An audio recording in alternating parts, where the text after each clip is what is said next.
पूर्वी मारल्याचा राग मनात धरून व फोनवरून मुलाने शिवीगाळ केल्याने जन्मदात्या पित्यानेच तरुण मुलाचा झोपेत असताना खून केला। ही धक्कादायक घटना सोलापूरच्या माढा तालुक्यातील रुई येथे शुक्रवारी रात्री 11:30 वाजण्याच्या सुमारास घडली।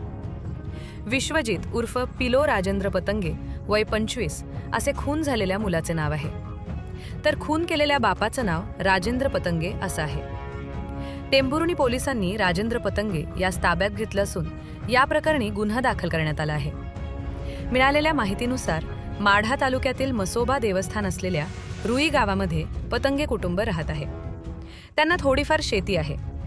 शुक्रवारी दुपारी मुलगा मयत विश्वजित पतंगे याने वडील राजेंद्र भानुदास पतंगे यांना शेताला पाणी देण्यासाठी सांगितले होते। यावरून पिता पुत्रामध्ये फोनवरून बाचाबाची होऊन शिवीगाळ झाली होती। त्याचा राग पिता राजेंद्र यास आला होता। शिवा दिल्याचा राग मनात धरून झोपेत असतानाच रात्री 11:30 वाजण्याच्या सुमारास म्हैस बांधण्याच्या लोखंडी मेखने डोक्यावर व तोंडावर जोरदार प्रहार केल्याने त्याचा जागीच मृत्यू झाला। या प्रकरणी मयताची आई राजश्री राजेंद्र पतंगे यांनी टेंभुर्णी पोलीस ठाण्यात फिर्याद दिली। या प्रकरणाचा अधिक तपास प्रभारी अधिकारी सहाय्यक पोलीस अधीक्षक राहुल आत्राम करीत आहेत।